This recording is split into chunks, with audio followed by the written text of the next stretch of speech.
Hello, everybody. Welcome to a Clown-versation. I'm your host, Barnaby King, and today I'm going to be talking to Frankie Thompkins, who is the new Executive Director of Clowns Without Borders. So it's just a conversation with a fellow clown. It's not very serious, we're clowning around. It's really just a clown-versation.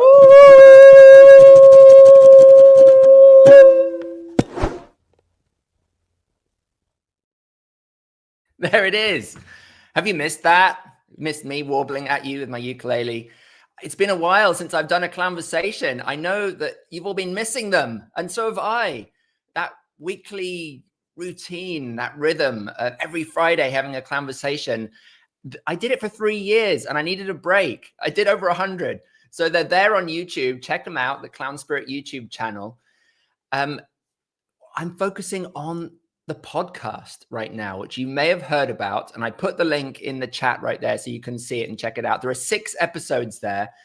There are new interviews with folks who are not necessarily in the clown world. We're trying to branch out and talk to people, you know, in adjacent realms and fields. Super interesting conversations with people like Manish Jain, Brian E. Greenhill, who's a singing improviser.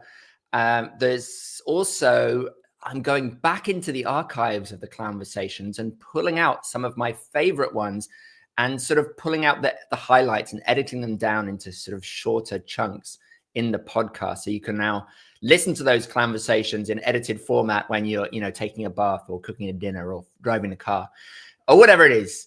And also in the podcasts, some of them, I'm just taking the opportunity to speak about clown myself and some of my experiences and why I do it and why I think it's so important more than ever right now. So check it out, the Clown Spirit podcast. Today, I'm super excited to be talking to the new Executive Director of Clowns Without Borders USA, Frankie Thompkins. I have a long history with Clowns Without Borders myself, so it's something that I hold very close to my heart. And I've also had 3 former executive directors on Clown-versations. I had Naomi Schaefer, who was the last executive director. I've had Tim Cunningham on the show as well, who was a long-standing Clowns Without Borders executive director and still very actively involved. And also, of course, Moshe Cohen, who was the founder of Clowns Without Borders USA, has been on Clown-versations and is a very good friend. So, and my own history with Clowns Without Borders also goes back quite a while. In Colombia, let's see, about 15, is it that long ago? 15 years ago, yes. I think 2009, 15 years, crazy. I did my first Clowns Without Borders mission in Colombia with 4 wonderful clowns and had the most incredible experience. What Clowns Without Borders does, which you'll find out much more about from Frankie in just a moment, is it's really all about the audience. It's not about, creating this kind of sensational, dazzling show. It's about creating these really wonderful, playful, intimate connections between people, right? Between the clowns and the audiences, who tend to be people in all parts of the world who might be immigrants, they might be refugees, they might be displaced people just living in zones of crisis, people for whom that laughter and that smile and that joy and that lightness are really, really super impactful. So it's really important work, and it's exciting that Clowns Without Borders has a new executive director, an extremely challenging role, and we're going to find out all about that from today's guest, Frankie. So please welcome to the Clown-versation stage, Frankie Thompkins. Woo! Thank you so much, Barnaby. It's such a pleasure to have you, Frankie. Thank you for taking some time out of your obviously incredibly busy schedule to talk to us today. How long have you been in post now? Just 2 months. 2 months. So Wow. Still fairly new, learning a lot. Can you describe that 2 months? How has that 2 months been? It's probably two of the most exciting months I've ever had, filled with so much new information, but also so much joy and happiness. And, there's such a sense of community within this group, that I find very comforting, and it's just a pleasure to work with everyone. So it's been a fabulous 2 months. Clowns are fun people, right? They're lovely people, clowns. I mean, John Towson, who's like one of the godfathers of clowning and clown writing, said to me once that he loves, one of the reasons he loves clowning is because actually the clowns, the people themselves, are just the most wonderful people to spend time with and hang out with. So I hope that you're enjoying some of that clown love at the moment. Absolutely. Folks, we're going to get into some clownversation in just a moment, but I also just want to mention that there's a chat there if you're watching on the YouTube channel. So please jump into the chat. I can see some people are already. Professor Eek, Rob Brown, awesome to have you there. Jump in, say hi, and maybe you have some words of encouragement for Frankie in a new role, or some questions, things you'd like to know about Clowns Without Borders, or anything. So throw those into the chat and we'll try to wrap them in as best we can. If you haven't already, please subscribe to the YouTube channel, share us with your friends, give us a thumbs up, all those lovely things. It helps us to get the word out there about clowning. So, Frankie, it seems to me like being an executive director of any nonprofit is really, really challenging.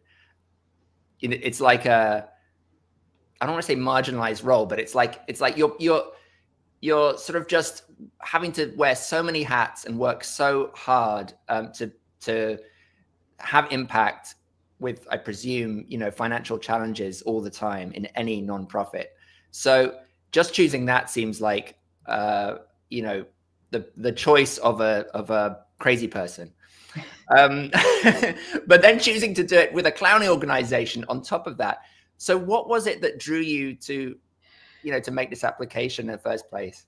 Well, I've been one of the very fortunate people, I think, throughout my career for the last couple of decades. I've always loved my work, regardless of which organization it was with, whether it was corporate or nonprofit. I've just always truly loved my work. And I found myself wanting to spend more and more time in some of the nonprofit roles that I had than in some of the other roles. And, I thought, shame on me if I don't pursue that. That's up to me. We all get to make our own decisions on where we spend our time. And I made the very intentional decision that I wanted to dedicate the majority of my time to nonprofit work. And so I was cruising along on LinkedIn one day and saw a posting for this organization called Clowns Without Borders. And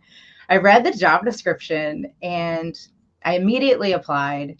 And then I immediately tracked down Tim, who was the interim executive director, and shot him a note and said, I don't think there's ever been a job description that has resonated with me more. And I'm your person. Put me in, coach, right?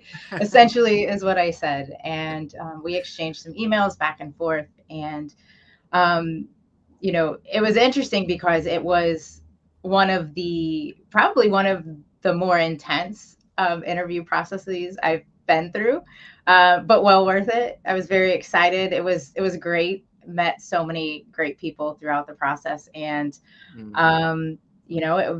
an honor that they selected me for the role. And yes, I mean, it's a little, being an ED of any nonprofit, like you said, let alone a clowning organization. Yeah, right. It's interesting, right? What were the nonprofit sort of jobs and work that you've done prior to this? So I've worked with a food justice program, which I'm still very actively involved with, but I've done that for 20 years, which is near and dear to my heart as well.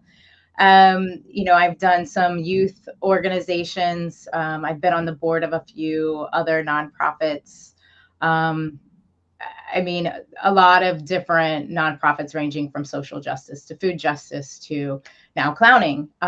So, you know, I think it's just, this is the type of work, like I said, that makes me want to jump out of bed in the morning, right? And really, really get to it. You know, my friends joke that my middle name is Challenge Accepted. So to your point of, it sounds like work for a crazy person. Yeah, maybe that's me. But, you know, I love to problem solve, and I love to problem solve with people that care about their community. And Yeah. so, yeah. It seems like it's much easier to convince people that food justice is important. I mean, it's a basic need. I may be wrong about this, but then convincing people that clowning is necessary as a kind of charitable act, or as something, as an aspect of social justice, maybe, what it seems like a harder sell. Right, right. You know, it's funny because I think day one, when I started, that was one of my first questions to Tim is, what do you say to the naysayers that say, why this and not this, right? What do you say to those folks? And, you know, I think one thing that he pointed out to me is it's not laughter over food, right? It's not laughter over shelter. It's we're making sure that we're going into places where we're, one, invited, but two, also some of those other needs are already being met from other organizations, and we're adding the laughter, right? The laughter is a sense of relief, so people can maybe have that deep breath, and that's what might give them that relief that gets them to the next day or gets them through some of the future tougher days. Yeah, totally. I'm curious about you know, why you thought clowning would be an area, because you've mentioned to me also off air that, you know, that there was something that drew you to clowning all your life. Yeah, I mean, I've always had an affinity for not just clowns in general, but the art of laughter. You know, when I first moved to New York, I was constantly going to comedy shows, and you know, there's something about laughter that, you know, it is such a universal thing, and I think it can warm your spirit, and I've always been drawn to that. I've always been one to, you know, maybe be a little extra Pollyanna for some folks. But I do tend to always try and find the silver lining. So I think there's something so joyful about clowns in the community. And so I'm drawn to it from that perspective. I'm curious, was there, in the interview process, was there like, were there questions around, or question mark around, you know, what is your relationship to clowning? Like, do you understand clowning enough to be able to do this?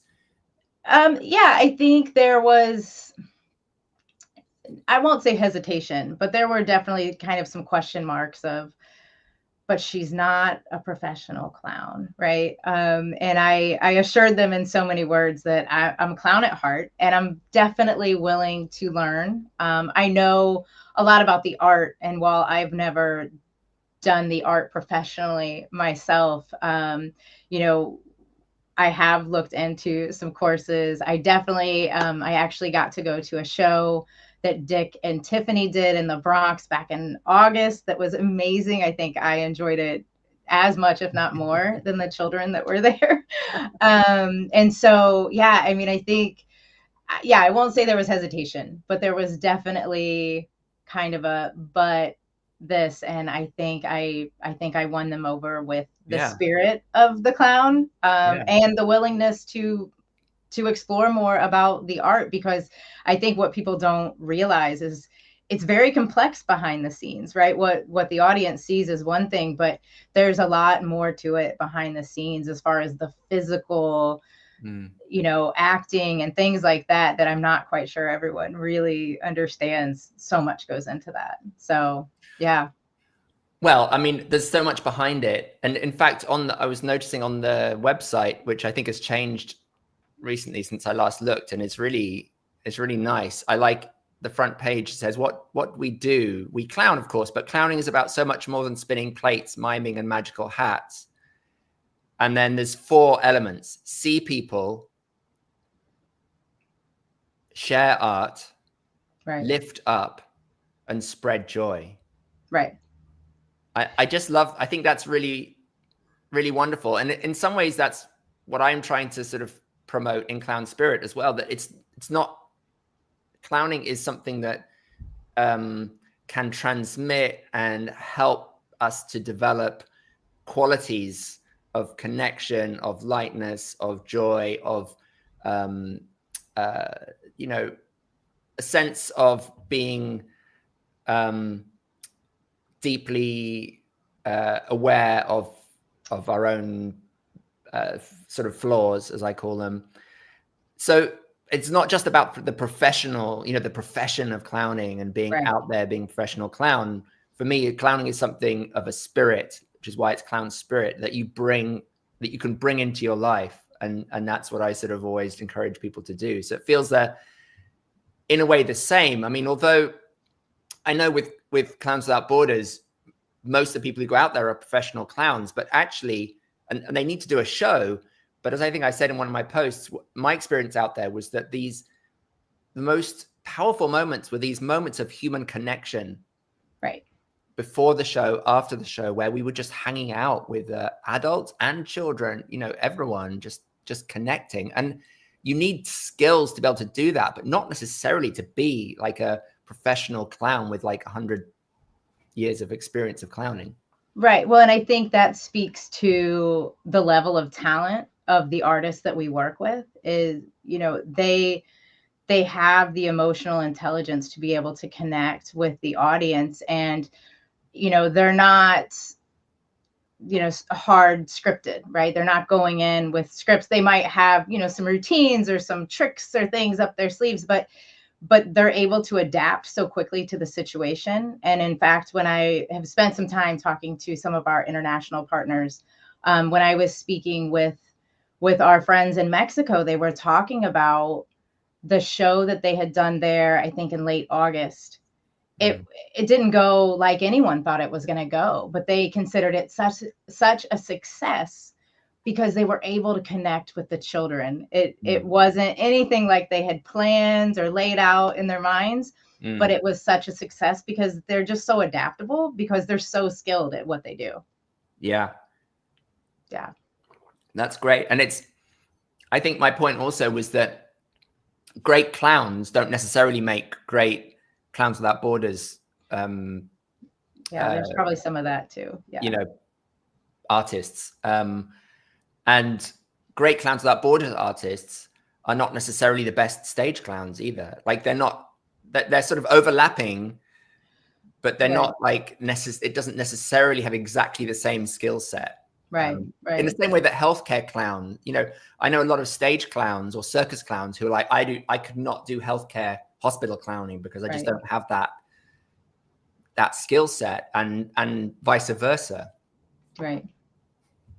So in a way, it would be interesting. You know, the Clowns Without Borders challenge for a clown is not the same as a healthcare clown, but it's sort of in that territory. Mm-hmm. So Frankie, we're getting lots of comments and wonderful things coming through. I don't know if you can see them at your end. I can. Hillary Chaplin is here. Do you know Hillary? I do not. Not yet. You have to meet Hillary. She's in the same town as you. Oh, great. You're both, I don't know this moment, but Hillary is based in New York. Okay. And a wonderful clown and physical comedian. One of the best. Rodney says, you might be the perfect person to lead Clowns Without Borders. There are a lot of people out there who are not clowns that we need to educate on the purpose of clowning and the empowerment it instills upon people. Cool. Thanks for that, Rodney. Yeah, I mean, I also think, Frankie, that clowns don't necessarily have the skill that it takes to lead an organization like Clowns Without Borders. Well, you know, and I guess that's where I'm very hopeful that I think with my background in the nonprofit space, with the spirit of the clown inside me, as well as kind of the corporate organizational structure, change management, all of those experiences, right? And bringing all those to the table together, I think makes me unique in this role, and hopefully very, very successful in the role, right? Yeah, I really think so. Your experience, the experience you bring, I think is so powerful and important. You know, the particular experience and skills that you have. So it's really exciting that you're in this role. And I also just like applaud your approach. I mean, I love this. Like, you know, you got the job application and you were just like, this is mine. This is me. I'm very decisive. So yeah, that's amazing. So let's talk a little bit about you know, what is the current state of Clowns Without Borders? Like, where are they at? And what are the sort of challenges facing you right now? So, you know, right now we're really excited. We've started conversations about the 2025 tours. Really excited to, you know, start planning those out. You know, again, I've been speaking with some of our international partners in Zimbabwe and Turkey and other places. So we're really excited to get those scheduled. But I think as far as some of the challenges we're facing, I think it's similar to a lot of nonprofits in some ways, you know, especially probably one of the biggest ones being sustainable funding, right? Making sure that that we can keep doing the work that we're doing at the level that we want to do it, and at the rate in which we want to increase some of these shows, so we can spread more laughter and joy across the world. I think, you know, back to your point earlier, is I think our mission resonates with a lot of people, but that doesn't necessarily always equate into long-term funding, especially with an artistic kind of humanitarian organization. People always love the idea. It doesn't always translate to people opening up pocketbooks, you know, whether it's an organization or individual donors. And so one of the things that I'm focused on right now is, one, just engagement of supporters that we've had to date, right? Making sure that we stay engaged with them, that we're listening to them. But I also want to grow that base. And I do want to partner with other organizations, and even some foundations, you know, looking into some of the larger foundations to tap into, to see how we can work together. You know, see how it could be mutually beneficial. You know, and then just, you know, trying new things, maybe a little grassroots. We've never done a direct mail thing before, and we're talking about doing that just to test the waters. You mean like physical mail? Physical mail, yeah. We're gonna test the water with a little bit of that to see. So yeah, just some new and exciting ideas that we're trying. I think that, you know, in talking to the board, they're really excited, and hopefully, you know, I think I'm bringing a lot of energy, and so I think people are excited and they're ready for a little bit of change, but also new ideas. And so, you know, I'm getting a little creative with how I'm thinking outside the box and reaching out and expanding that. And I think, you know, to that point, one of the other challenges is always expanding your reach and your visibility. And so that's one thing that I'm working on now. You know, Maggie, our director of communications, who does a lot more than just communications, you know, and she and I have spent a lot of time talking about what that looks like and how we can reach more people, to be able to reach more children and families, right? Eventually that's where we're trying to go. And so, you know, talking about media presence, and things like that. And with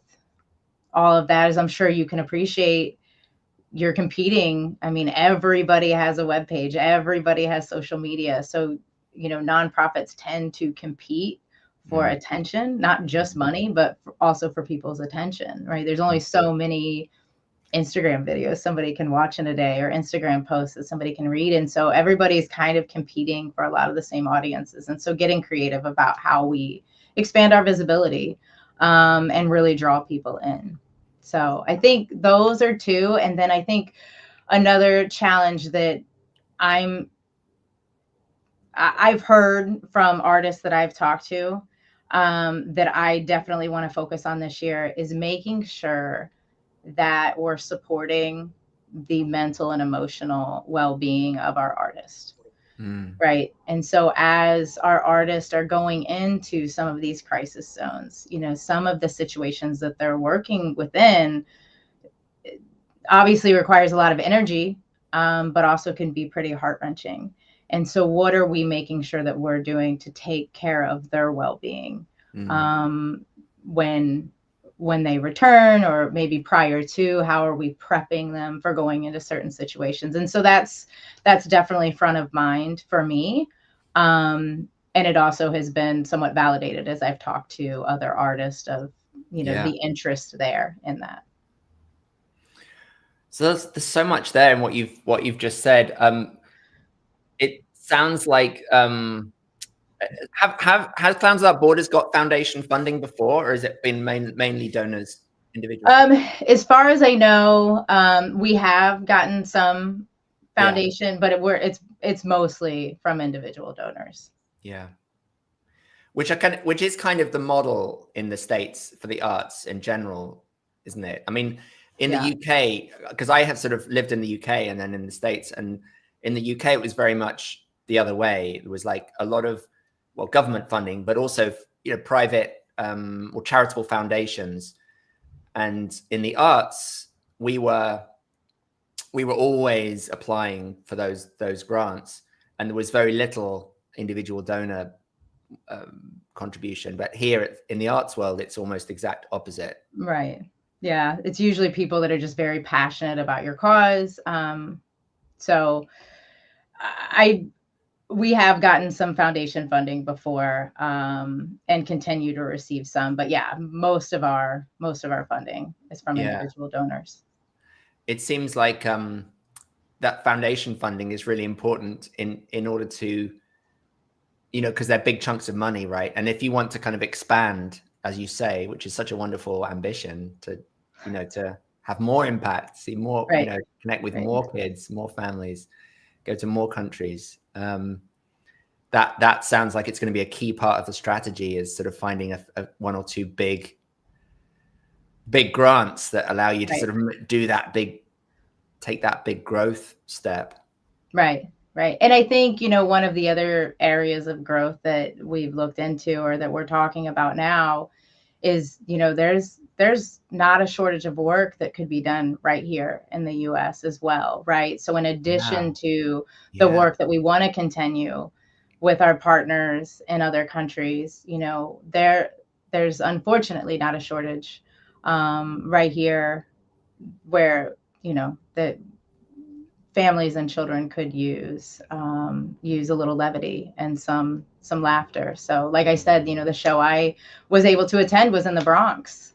Oh, wow. So, and it was just such a wonderful experience. And, the room was just, the energy in the room shifted from the start of the show to the end of the show. And at the end of the show, you could feel it. And it was just such a beautiful thing to be a part of and to witness.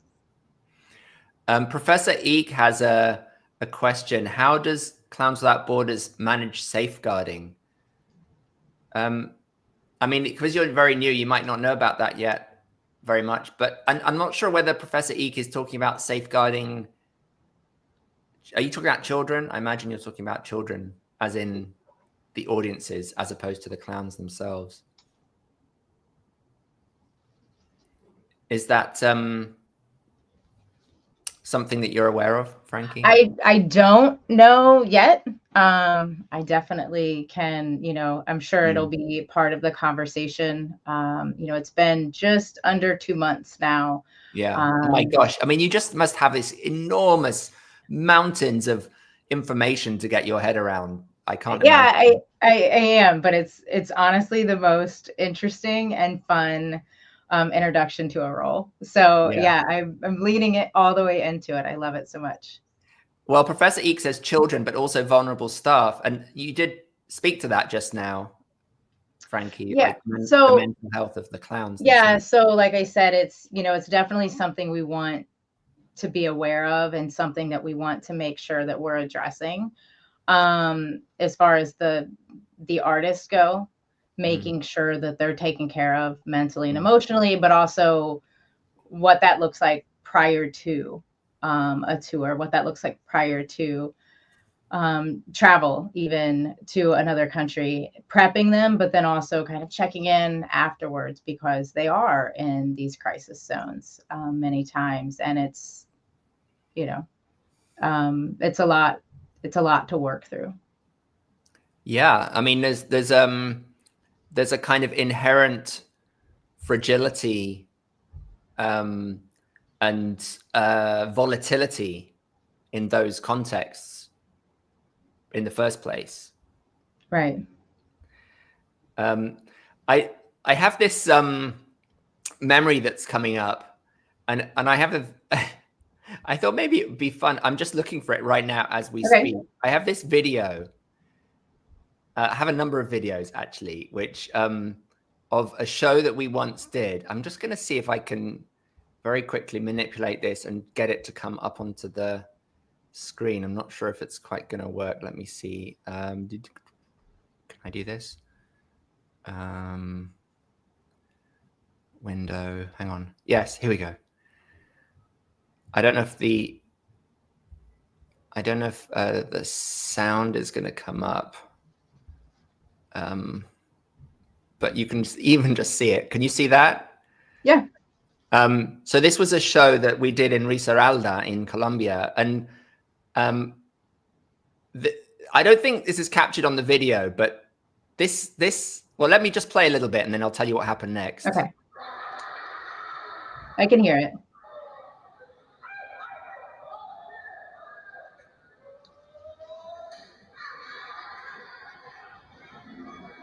There's me over there, and that's Tim.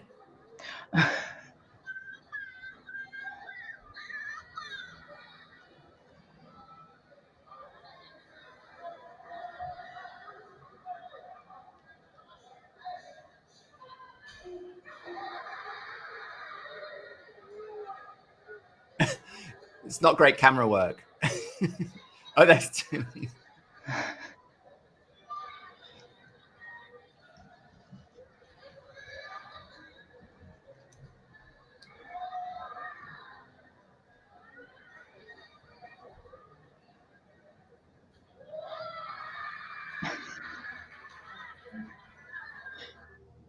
It's a classic Clowns Without Borders bit where a kid is brought up and sits down on that trunk, and then they get to kind of be the hero of the moment in various ways. But it kind of struck me, well, what triggered that thought was that just after that moment, or maybe 10 minutes after that moment, that audience, they started to kind of like push forward, almost like invading the stage. And then at a certain point, they just literally invaded the stage, like all the kids. And it was in the middle of the show. And there were 500 kids suddenly, like just running around this whole space. And we just had to stop the show. We were like pinned to the back wall, like with our hands in the air, trying to stop the props, stop the kids from grabbing the props and kind of messing with them. And we just had to kind of pull the show at that point because we couldn't get them back sitting down again. Right. And at the time it was sort of, it was like a little shocking or a little like overwhelming, that happened. And then later I was reflecting on it, and I think I wrote an article about it. And the fact that there was something wonderful about the fact they felt this permission, like they were given that space to just kind of come onto the stage and take over. It wasn't about us presenting something to them. Right. They sort of reciprocated with this kind of chaotic expression and vitality and energy that kind of took things in a completely different direction. So it's also a bit like what you were saying just now. It's never what you expect. Right. Somehow we create, with Clowns Without Borders, we create these opportunities or contexts where kids can be empowered, and for it to really be a kind of dialogue and a spontaneous uprising of something that hadn't been planned before. And that's such a unique, powerful thing, I think. Right. Professor Eek says, the chaos and anarchy of 500 kids running around amok. Sounds like a perfect show. Exactly. It was like the kids' show. Right.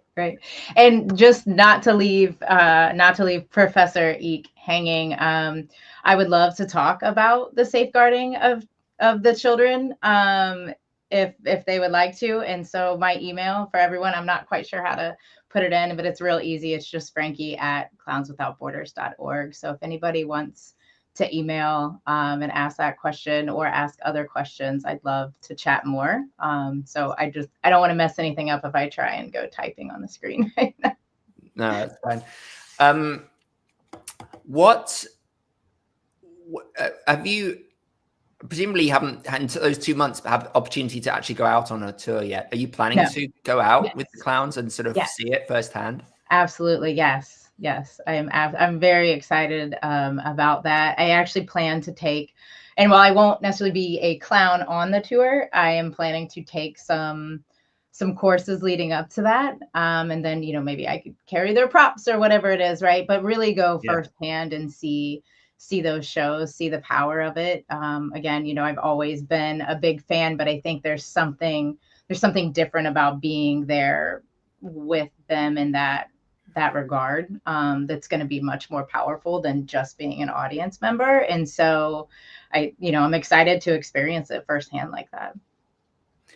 And I think being able to talk to people directly, right? To be able to talk to the audience members or the organizers, the adults in the room who can really give you insights into how is this, because a big question for me was always, well, what is the impact? Like how do we know? How do we measure? How do we evaluate? Right. And I think it's interesting because I feel like that's an area where I think a lot of nonprofits also struggle too. When you talk about things like food security, we can give numbers, right? I can say we've helped this many households this week, right? We can give those stats, but sometimes it's still hard to really capture the impact. So even the ones that are very data driven, really, it's still hard to really capture the impact. And so this is where sometimes it's a great mix of quantifiable and qualifiable data that you can put together that help tell a story of impact. But I do think that's an area where a lot of people have trouble, or a lot of nonprofits have trouble somewhat really articulating what the impact is, or even really understanding themselves what the impact is. And so, that's something that we're going to try to figure out how we can capture that, maybe a little more colorfully, to be able to tell that story. Yeah. I mean, it was part of my PhD was like trying to qualitatively assess and understand the impact of clowning in general. And it was, ethnography was kind of like my method. So it was all about the story, telling the story. Right. Because we can't capture quantitatively the impact of clowning. Like, how would you do that? Right. So being able to observe the moment and sort of sense into the energy, the interaction, the quality of the moment, which I found much easier, ironically, as the clown rather than as an outside observer as well. Yeah. And then also, interviews and all those kinds of things that, one can do with stakeholders, with people on the ground. Right. I think that's one of the things that that helps when we do try and tell our story is we do ask the artist when they're on tour to capture some of those stories, some of those moments while it's still fresh, right? Capture them each day if you can, maybe at the end of the week if you can't do it at the end of each day, and really do it in the moment, because those stories really are what is going to shape how we're broadcasting that out to our supporters, our donors, and everyone who wants to hear, how a tour went or how the year is going.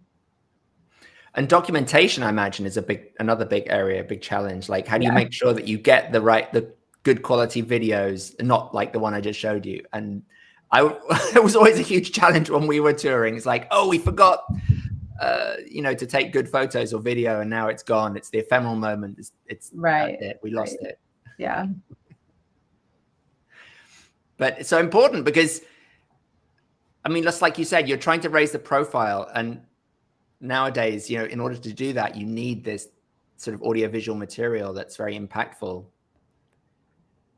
But if you have that, then it seems to me like you have a story that, that's really going to capture people's imaginations, because clowning is one of those things that the kind of ears prick up. It's like, whether you love him or hate him, when you say clown, everyone's like, oh, there's this like little thing. For sure. Yeah, no, definitely. Yeah. And it's interesting to me. I mean, again, I've always loved, since I was little, and I still do, as an adult. So my ears definitely perk up. But to your point, regardless of how you feel about clowns, I think there's a level of interest that everyone has. And it's out of the ordinary. I think that's why.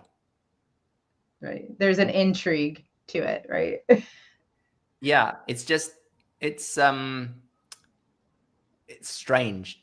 It's just strange, and strangeness captures people's attention, whether it's on social media or whatever.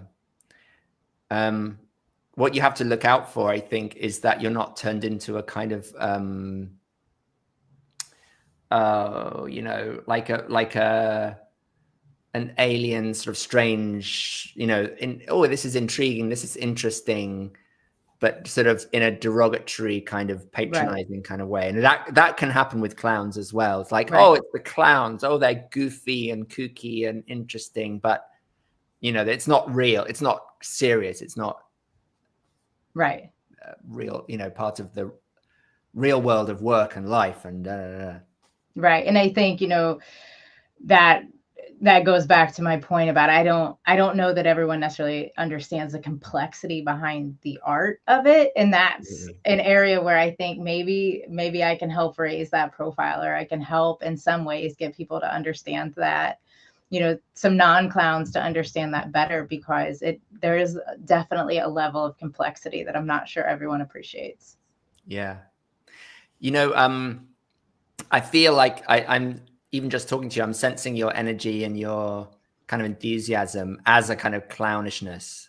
I'm experiencing that. You've got that sort of like, I was actually doing a podcast with somebody the other day who's not a clown, and they said to me, oh, you've got those shiny eyes. That's what tells me you're a clown, because I don't come across as a clown in my everyday life. But they said, oh, you've got these shiny eyes. So I feel the clown energy. And I think the same with you. You've got this kind of like, it's almost like this childlike enthusiasm that comes a lot through the eyes. Well, I have to tell you a quick story about a few years ago. I did get well before I knew about Clowns Without Borders, I actually got the opportunity to be a clown for a day. Not a professional clown in the way that, our artists are, but I was at a PTA meeting for my daughter's school, and they were going to put on a carnival.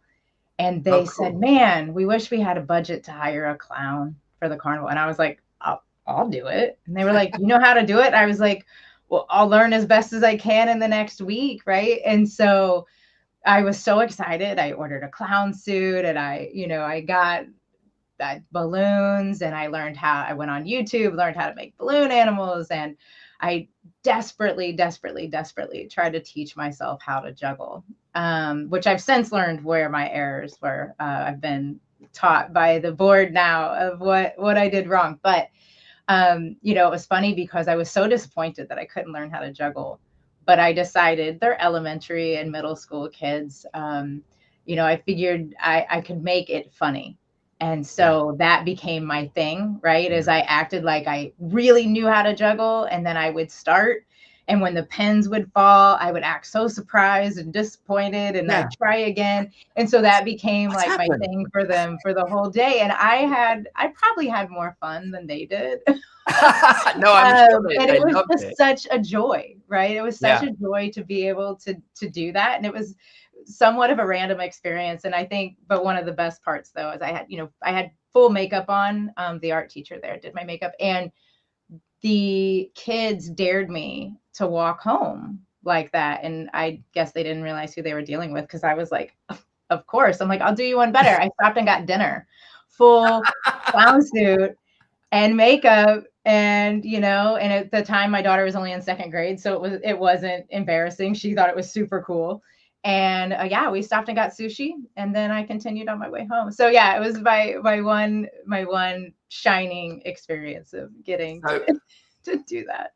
Rodney says, "You are a clown." I love that story. That's great. Amateur clown, but yes, on my way. But something about being willing to do that, you know, on a deeper level, I think really, you know, kudos to you, because, and I think that does kind of reflect the clown spirit, that you were willing to not just do it on the day, but sort of walk home and go out and do all these things in your clown. So. Well, and the cool thing was, you know, I'm walking down the street like this, and people are smiling at me, and I'm smiling back. And, you know, I say to my daughter, I said, look, you know, we're spreading joy. All I'm doing is walking down the street in this outfit. But, you know, I think to the point of Clowns Without Borders and why I'm drawn to it is, you know, in my core, I want to spread joy. And I think, you know, so being able to be part of an organization where that's key to their mission, I think it was just such a natural fit. Beautiful. Yeah. Frankie, what are the, I don't know, 1 or 2 things that you're most excited about in the next year?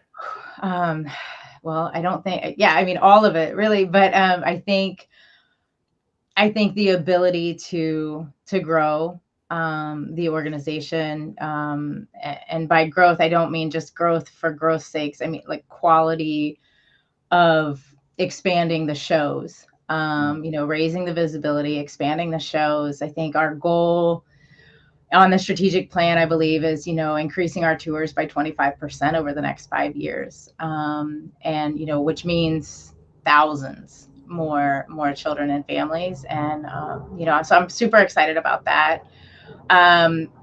Another thing I'm really excited about is trying to expand and broaden our network of artists. You know, and of course, always, given the work that we do, you know, we want to make sure it's real quality work, right? But at the same time, creating opportunities for for artists that truly want to learn more and to learn the way that we do things, creating opportunities for them to learn kind of the CWB way of doing this, finding ways to mentor them, to train them. That is really, really exciting to me. And then I think one of the other things that I'm super excited about is, you know, while being in person on tour obviously is great, there are times when we just can't do that. So finding ways to integrate technology.